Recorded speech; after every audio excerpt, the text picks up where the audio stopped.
welcome back. It's the three of us. We haven't recorded in 1,000 years. We were just talking about Christmas. And in the time we've been gone, has anything important happened at West Ham, Nick?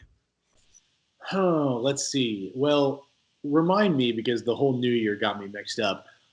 This is 2018, right? We're back in we're in 2018. David Moyes is our manager. We're about to have a cracking January window, I'm sure. There's this great striker in the championship, Jordan Hugel. I would love to get him in if we can. Hey, we're getting Darren Randolph back. It is Darren Randolph's back. Yeah. It is 2008, man. We're turning the clocks back. It is hilarious. Since we recorded last, we've got a new manager again. We've won a couple of matches, which is nice. We've advanced in the cup, and we got Slav and Julian around the corner for that. That's kind of cool. And I was posting it to our WhatsApp group today. If we win that match, I'm in London for the next round. Mm-hmm. Now, we have a friend who has some tickets, and we won't name him, but we were texting back and forth, and he said, hey, anybody but Millwall away, I can have the tickets. But if it's Millwall away, he's flying over. Now, I've already had somebody else say I can get tickets, so even if it's Millwall away, that I'm going. It'll be great. Wow. Just a lot to cover today. Number one, hey, we won a match in the Premiership. By a lot. Yeah, we didn't just win. We blew it out. Yeah. Which was nice to see. For once, I think we saw a little bit of the promise of Allaire come through. Yeah, if you cross the ball into a box somewhere near him, he can do things with it. We've seen him do it once or twice before. It's just been so long. Yeah, we almost forgot about it. Yeah. But it was just so cool to see. I mean, and it wasn't just a tap in. I mean, the overhead bicycle, whatever you want to call it, that's pretty cool, especially in off the post. I mean, hey, I like it. Also noteworthy, Felipe Anderson's first goal of the season. Yes. Yep. Watershed moment. In the words of David Moyes, he gave us a Brazilian goal. Well, again, I mean, we all had a little bit to drink. And somebody said, David Moyes made the comment, I asked him what Brazilians do. And said, well, I thought he asked him for a Brazilian. Sorry, Mr. Moyes. What else is going on? We advanced in the cup. Gillingham. It was Gillingham. No one can know for sure. It is. I got sassed very hard by Dave. Gillingham. I heard both commentators. I've heard Gillingham during the day. I went into the match. I was like, I finally know how to pronounce this after years of hearing it two different ways. And then during those 90 minutes, I heard the commentators say it both ways, and I can't trust anybody anymore. Well, and the thing that kills me is they're called the Gills. So there's one commentator who's calling them the Gills at once, and I'm like, okay, if you played hockey growing up, you were a jock, except for the girls. They were a Jill. So every time they called them the Jills, I was just thinking of all the girls who I grew up playing hockey with. We're all thinking the same thing, Scott. Fair enough. There we are. Well, anyways, we beat them. First half, not spectacular. New system, though. 3 at the back and two wingers, or wingbacks, whatever you want to call them. I thought, okay, it was harsh to begin with. It didn't look great, but it coming out in the second half, it came together. I was pretty happy with it. Yeah, it came out, man, and they played well. Like you said, they kind of pulled it together, and not great in the first, but they kept pushing. They had that heart that we haven't seen under Pellegrini, so that was good to see. It was exciting to see a club kind of go, hey, get this together, rather than falling apart and getting fragile. I didn't feel like the club was fragile. Nick, any thoughts? During the match, you mean? Yes, sir. Yeah, I do think it was one of those scenarios where I was sat there thinking, I've watched this happen so many times before. Gillingham had a million corners, especially in the first half. I remember by the time we had our first corner, they'd already had 5. And knowing how we are with set pieces, especially defending corners, I'm like, this happened with Wimbledon. Surely this happened with countless other lower league sides that have knocked us out of cups before. So the whole time I'm like, when is it gonna? I don't care how good we look in the build-up play. At some point, they're going to catch us on the break or something. We're defending in a new system. Surely this is going to all fall apart at any moment. But no, now in retrospect, we went into halftime a little shaky. I don't know what Moyes said to them, but they came out and definitely looked like they remembered how to pass and how to attack. I thought the passing the first half was atrocious. Mhm. There was a huge for the first 20 minutes of play. I didn't see the players put together 3 or 4 passes in a row. Now I'm gonna give props to one guy who did a great job. And as much as I give him grief, Lanzini actually came out in the first half and moved the ball around quite well a couple times. Still want to sell him. Still don't think he could be there. He was still pretty invisible. But I watched it again today, and there's 2 or 3 times where he really tried to run with the ball, pass the ball around a bit, and he put a little cohesion together. And it was actually the second or third time he did it, the whole team kind of settled down a bit. So I remain a seller, but well done to him. By the way, Nick, seven corners for the Gills, 3 corners for West Ham. I guess in reference to Lanzini, if you showed somebody who had never watched West Ham before, our Bournemouth match and then this match, and then asked them to identify our attacking midfielder, they would tell you, "Oh, Mark Noble. Mark Noble's your attacking midfielder. That Lanzini guy must be like a great holding midfielder, right? Like he's a little small for it, but why is he winning the 10? He defended well too. You made the comment on Twitter at one point in time where Angelo Ogbono was attacking, Emmanuel Lanzini was defending. Yeah. And again, watching it today, there were 2 times where Ogbono kind of got caught out in a bad position, and Gillingham, whoever they are, those guys had a chance to run in. Lanzini cleaned up. So, listen, still want to get rid of him, but I will say I think he's not as awful as I thought. I think there was I think it looked like there was a couple times that the back 3 were confused about how a back 3 was supposed to work. And I think there was a bit of issues with sort of responsibility sharing and times where Balbuena, you could see them like point to a ball and they weren't sure whether the other center back was supposed to go take care of that or whether Declan was supposed to drop back and take care of that. And obviously, you come out, David Moyes has still only been at the club for a week and a half or whatever it is in training sessions. So to come out in a brand new system, that's to be expected. And I think it was a call if you were going to bring out a brand new system at any point, it would be in a cup match where worst scenario you can change to a more comfortable system really quick and hopefully not get too far behind. But I mean, altogether, I guess in retrospect, now that we have seen the game, it ended 2-0, which I guess is a little flattering that we got that late goal from Fornals. But nice goal though. I think obviously it's not our first. I don't think that's our first 11, even in that system. I don't think that's our first 11. I think you've got to have Fornals in there. It's Fornals over Lanzini for me right now. I agree. And obviously at the time being, Mark Noble is a starter for the club. We don't have the faculties necessarily to be replacing him full time at the moment, nor do I think, based on his last performance at least, that he deserves that. So I don't think it's our first 11, but to watch them play like that, even having people come off the bench and make a huge impact. I mean, both goals came from substitutes. Right. So to come off the bench in a new formation and have that many people be able to hit the ground running is weirdly looking weirdly good from our Scottish savior. Well, I was not impressed with McMessy during that match. No, there's the other. Sorry, I thought the other one, the Moiseiah. Yeah. Bob did not have a good game. Yeah, he didn't have a good game. But you know what? This is what's kind of nice. They brought Fornals off the bench, and after Fredericks went down, Zabaleta, frankly, that match was at his pace. He was fine. Mm-hmm. So we had the right people on the bench to kind of make up for the team. Speaking of Zabaleta and Fredericks 7 weeks. He's going to be out. It's not good. That's a lot of weeks. Yeah. Basically Zabaleta, right? Because Johnson's out too, right? So it's really looking Johnson's like down Zabaleta. for a bit. He's injured as well. So Nick, you and I had an exchange today, and I'm going to stick with my original statement. I think that right back and left back in modern football are not prized defensive positions. They are part of the overall team, part of the overall offense. They're not seen as defensive as they should be.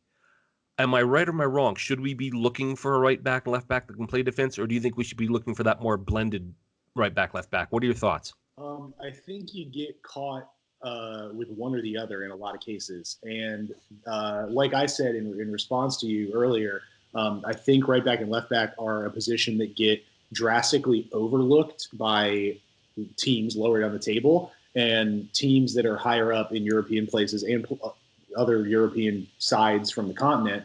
I think you see a greater emphasis on having higher value players in at fullback.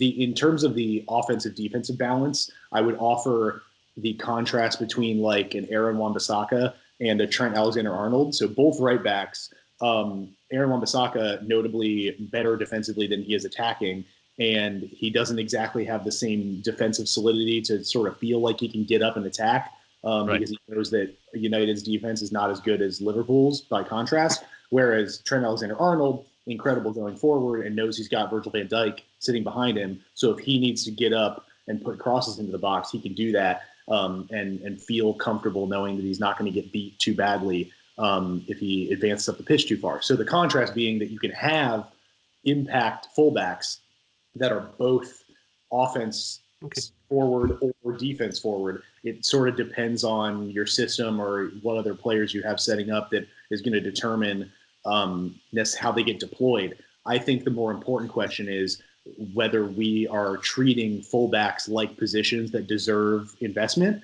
And I think that's a resounding no, that we have not done that. We've spent barely any money on fullbacks in, I think, the entire Gold and Sullivan era. We've spent. We bought Sam Byram for a few pounds, but he never panned out. Yeah. Zabaleta was on a free. Fredericks was on a free. Creswell, I think we paid a little bit for. He was I think we paid a little Ipswich, bit for Masuaku. But overall, our investment there has been poor. And listen, I know there are a lot of people that are big fans of Creswell. Susan, we know you're out there. Well, I mean, he seems like a great guy, and he's brought us some good. We were both there, Scott, when he hit that free kick against United. So we know he can be good for us. It's a rough time for us to be forced to need a right back. It would have been nice if we could go into summer looking at right back and having time to wheel and deal, as we know that our owners love to do. But being forced into needing a right back when Zabaleta is the only healthy option at the moment that's a tight spot. And so it seems less likely, because if a team knows that we need a right back, they're going to turn us over for paying an arm and a leg for a right back. Not to mention they probably need their right back too. And I think it is probably the case. I would imagine we probably look for somebody on loan till the end of the season. And X had said something to that effect. X had said probably a loan. Mm-hmm. So, and to give you the Canadian content, Alphonso Davies, playing out in Bayern, which I am going to go see now. We'll talk about that in a minute, Nick. Jeremiah figured out how I can get there and go see it. I'm going to Munich. I'm going to go watch Bayern. Alphonso Davies, Canadian kid, transferred to Bayern for €10 million. Huge fee for Vancouver Whitecaps. He's playing left back for them constantly. He's 19 years old, and his last valuation was €22 million. That's not bad for a 19-year-old kid coming out of not a soccer. Listen, I love Canada, but it's not a soccer mecca, folks. We do not turn out. I mean, Craig Forrest, fabulous.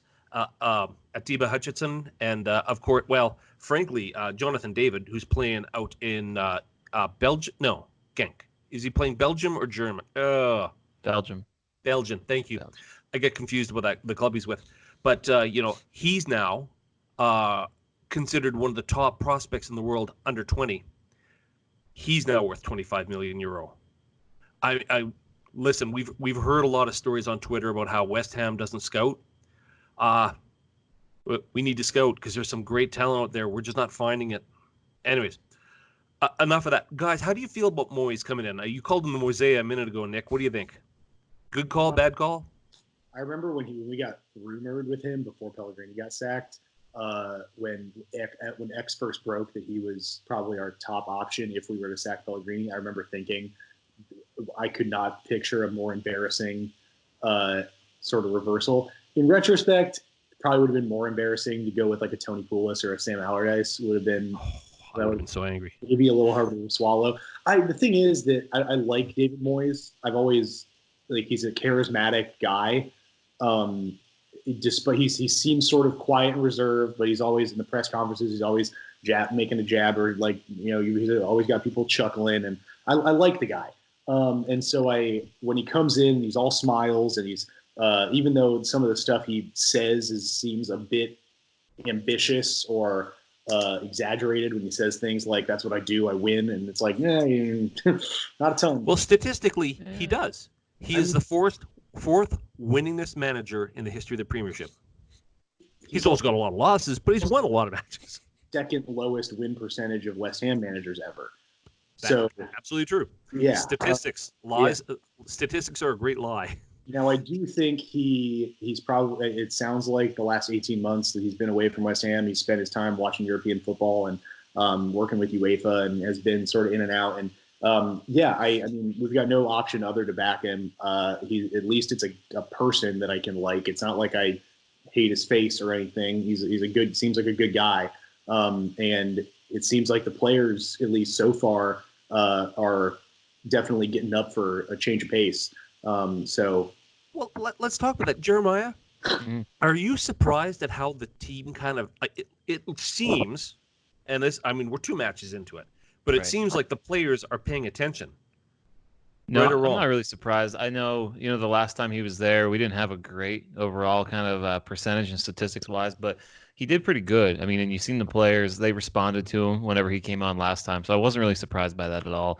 I don't know if you guys read the article. I think it was either, I'm not even going to try to act like which newspaper it was, but Mark Noble, he kind of came out and he said kind of what he told the other players, what to expect from Moyes. And kind of paraphrasing it, he said, he's going to tell you exactly what you're doing and what you're doing right and wrong, and he's not going to be a dick about it, but he's going to make you kind of go out and change what you need to change. And so I think that he's come in. You've seen, we joked about, telling Felipe to go do what Brazilians do.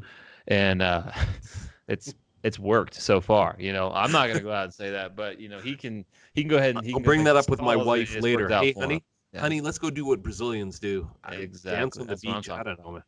I'm a fat old white Canadian. You don't want to see that. I'm pleasantly surprised. I'll be upfront. I was really like, I can't believe we're putting David Moyes in there. And the response from a lot of people on Twitter was pretty freaking negative. I know some people said they're not going to go. Now there's a lot of other people not going for a lot of reasons. I mean, frankly, right now I can name 15 to 20 people who said I'm not going anymore. You can have my tickets anytime you want them. Come on over. So getting a ticket to a match is not going to be hard for the next while. It's kind of disappointing.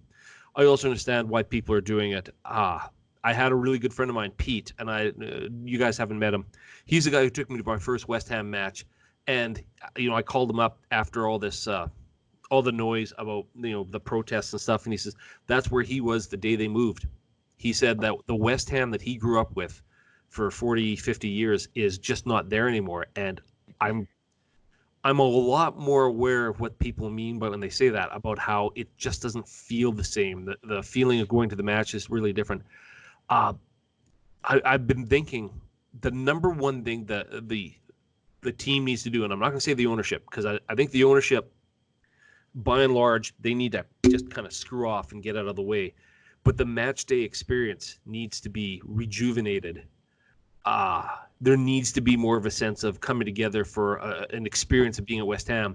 I got to tell you, even when the stadium's rocking, it just doesn't feel like it did at Upton Park. Like, Jeremiah, you'd been to Upton, right? Have been to Upton. I've never been to the London Stadium, but it's, from what I've, like what you said, it's a completely different atmosphere. It's a completely different thing. And the owners, not trying to get, on the owners bashing wagon, so to speak, but yeah, they've kind of taken it and made it about them, and they've taken a lot of the identity away from the club and from the fans and all of it, really. So it's changed dramatically. So Nick, I got a question for you. You spent a little time in Serbia, going to a few matches. What was the thing that, and you and I've been to the Olympic Stadium together. What would be one thing you think we could take from your experiences of being in Serbia? And no flares. No flares, baby. What could we bring to Olympic Stadium to make it more of a match day experience? So I went to the only match I got to go to. I went to Red Star Belgrade. Were playing the bottom of the table team, and from the videos I posted and showed you guys, obviously the ultras always show up. The more I think about it, I feel like the European sort of fan experience is difficult to transfer to the Premier League, and is especially difficult to transfer to something like West Ham. I just don't think that the culture at West Ham looks at the European fan experience and thinks like, oh, we want to emulate. I don't think I'll broaden that. I don't think, as an outsider, I don't think that English football fans look to other fan cultures and think, for the most part, that they want to co-opt things from that. American fan culture, I think, is a great contrast to that, where if you look at the MLS fan groups have entirely, pretty much out of, necessity, many of the clubs have only been around for, a handful of years, maybe a couple decades, have entirely co-opted the European fan model, drums in the supporter sections, flares and smoke and flags and all of that stuff. And it looks a lot like the Bundesliga, or it looks a lot like some other continental leagues.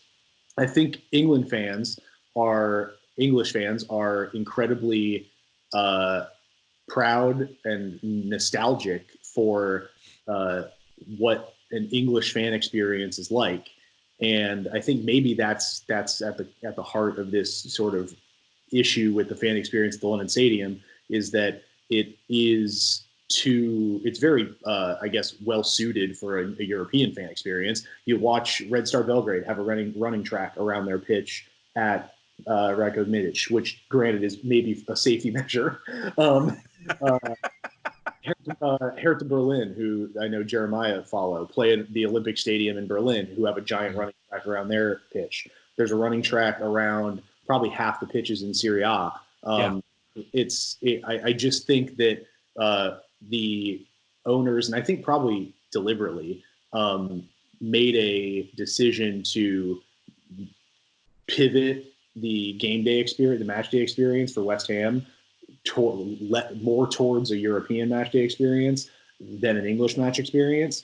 And that has shown in how displeased the fans are with going, is that they don't want big mega stadium that looks like the overhead shots from the Champions League intro sequence. Like, that's not what West Ham fans have ever wanted or gone to West Ham looking for.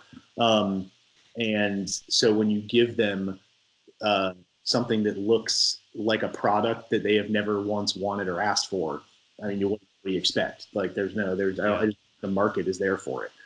As much as I would love to see, a West Ham fan's experience be as consistently just downright disruptive as the Ultras were at Red Star, it's just not. I don't think English football, and I guess Crystal Palace has brought drums in, but they can keep their freaking drum. I got to tell you, I went to an Avalanche game here in Denver just for Christmas with the boys. Now I'm incredibly traditional about hockey. There's a warm up. You see the goalies get warmed up. They go off the ice. They clean the ice. They come out. National anthems. You play a game. Holy crap! That is not what happened. There's lasers. There's lights. There's images on the ice. There's all this stuff. There's music and stuff. I'm like, it was 25 minutes between the warm up and the beginning of the game, and I'm sitting there going, this is crap. So that same feeling that I have about watching modern hockey, which is very much put on for a show, very much put on to entertain, is not exciting to me as a hockey fan. I've been thinking about it, and I think, Nick, you're kind of onto something here. It's become a show, and the football club is kind of secondary. Now, none of us ever cheered for West Ham thinking, we're going Champions League. That is not... Right. None of us would say no, but I don't think any of us are thinking next year, look out Barcelona. I think we all know that we're kind of a shit club. For lack of a better term, our football has not been great since 1980. I'm not going to stop cheering for them. If we're in the championship next year, I'm going. You and I, Nick, you and I both know a bunch of guys who are going. There's a whole bunch of guys from Texas just went. A bunch of guys from DC went. I talked to a couple of them. They've been there when West Ham's been in the championship. It's not like the people who are still committed to the club are going to stop going. The people who are going to stop going are the people who feel like they've lost their heritage and they can't get it back. For us, it's, as much as I hate to say it, it is a little bit different for us. We aren't as tied to that 40 years of heritage because we didn't go to Upton Park, every 2 weeks for, 30 weeks, 40 weeks a season. Yeah. We go once or twice a year, and frankly, I think we kind of put up with it. Yeah. I'm starting to understand a lot more of the guys who are kind of my age and up going, screw this. This is not what I like. We'll watch it on TV. Matter of fact, the Choir Boys, who I know quite well, a bunch of guys who know Baz quite well, they've more or less said, anybody want my ticket, you can have it. They're not going to renew. They're not worried about, somebody not buying the tickets. There is a pretty deep waiting list, and they are going to move it up to over 60,000 people, and apparently they will not have any problem selling tickets. But those guys that just said, screw it, they're going to get together and drink at the Black Bull. They're going to watch the match on telly. They're fine. They're happy. I mean, that's the best they can do. That's what I do. That's it's what we kind of do, disappointing. right? It's disappointing because there's so many people I've really got to know and love through West Ham for many years. I'm going to go sit down in the Baltimore Lower, and I'm looking around. It's like it's going to be a whole different series of people. There's still people there that I'll know, but there's a lot less. I get it. I support them. You know what? They should do what their conscience tells them there. I'm cool with that. Anyways, enough of the negative bullshit. On to youth. Jeremiah, 2-0 today. The youth looked good. Youth looked good. It was a big match too against Man United. Top of the table type of match, and they looked good. Anang, kind of funny. Anang had himself a clean sheet. Anang also had himself removed from the game. So red card. That was a bit interesting to see, but either way, it was a great match to watch. And the youth, man, that like we keep talking about every single week. That's a bright news story. That's a good news story that we have here at least, and a lot of good young guys they're coming out, and they have potential. We haven't really seen yet what they're going to do on the major stage, but also true. I don't know if you saw what X tweeted out. He's like, this is going to be probably one of the last matches that a lot of these guys play together because they're going to be shipped out on loan, and then who knows what happens from there. But it was a great match to watch overall. It sounded like there was just a bunch of scouts just drooling at this match going, I can get that guy on loan. I can get that guy on loan. Again, we said it before this year. In the past, the loan system that we've run has been kind of pathetic. Yep. This year, I'm really excited about the loans.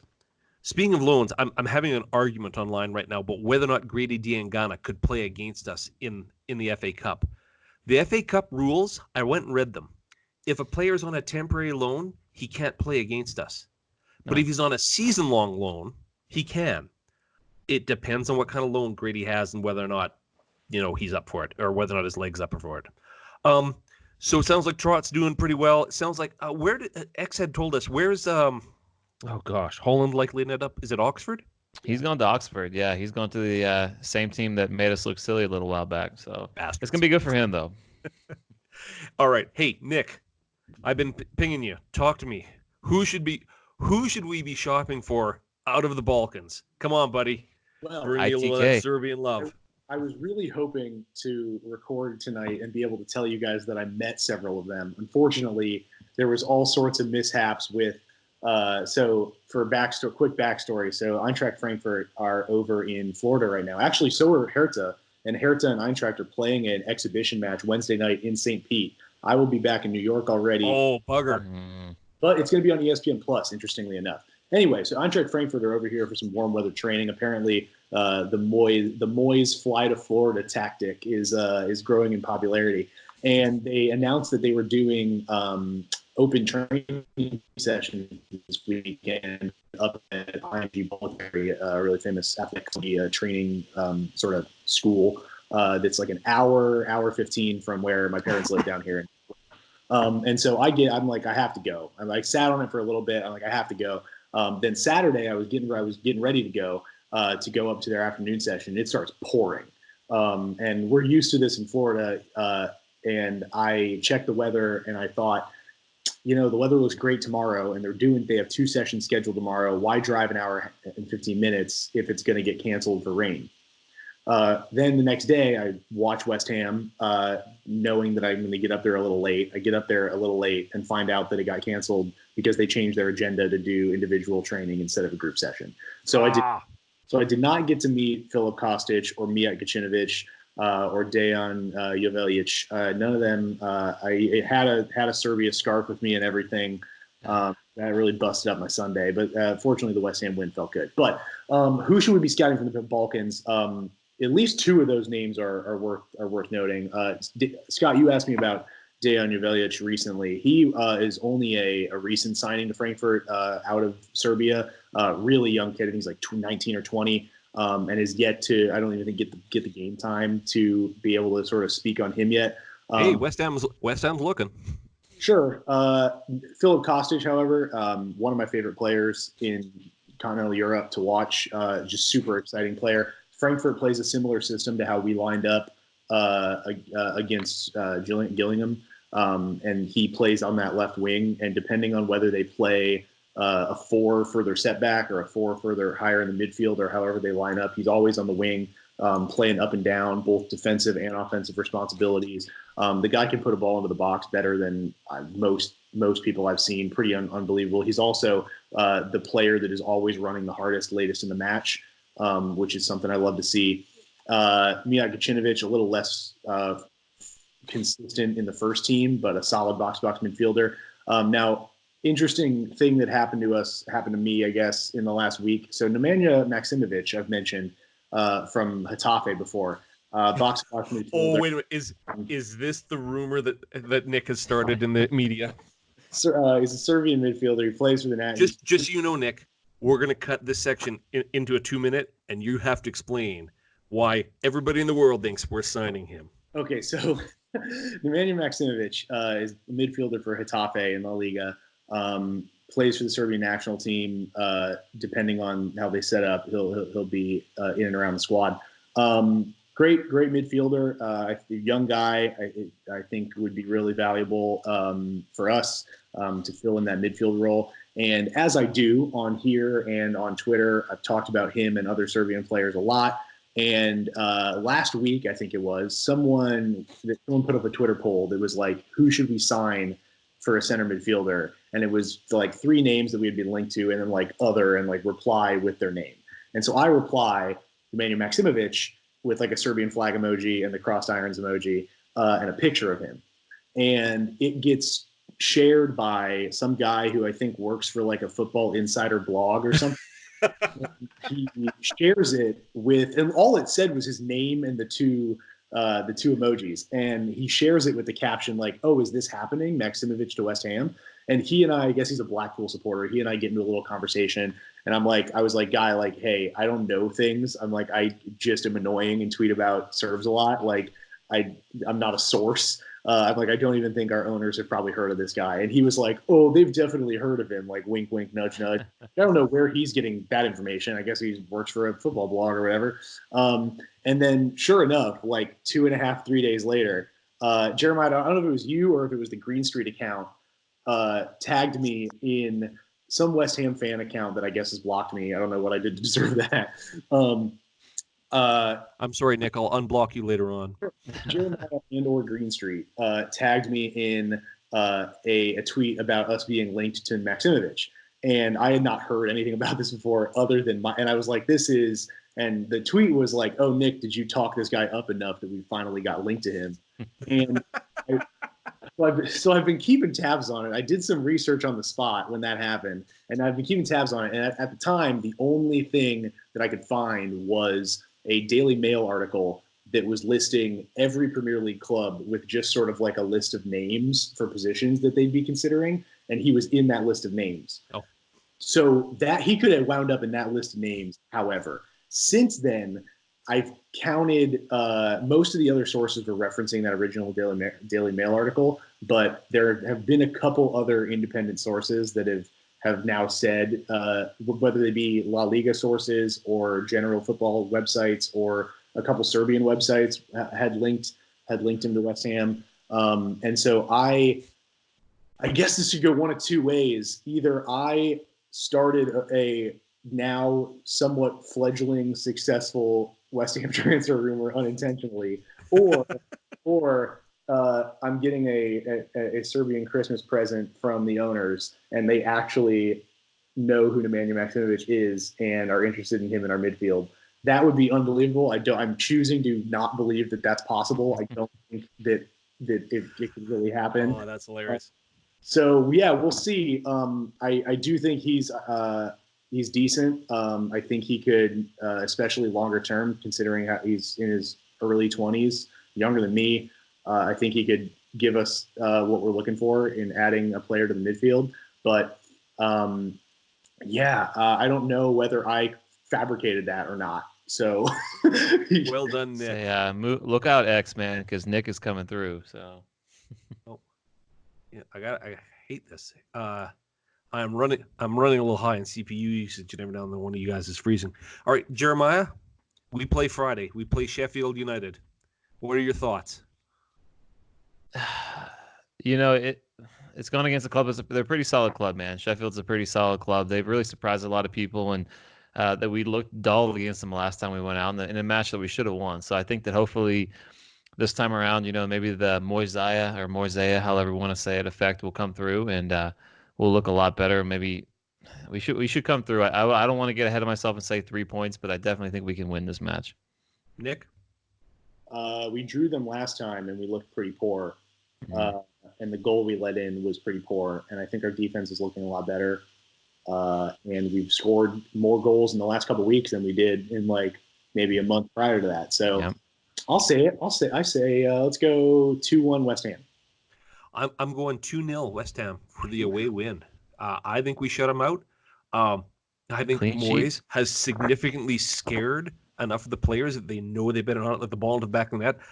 I know that we can't get Stuart Pearce. That you can read about that on Twitter. It's all over the place. I would have loved him being there because he would have put the fear of God into them. I think Moyes is their attention. I think Moyes also, and again, I don't want to piss all over Pellegrini. We've done enough of that. Moyes is paying attention to defending, and I think if he sticks around through the summer and does some signings, I think we're going to continue to see improved defending.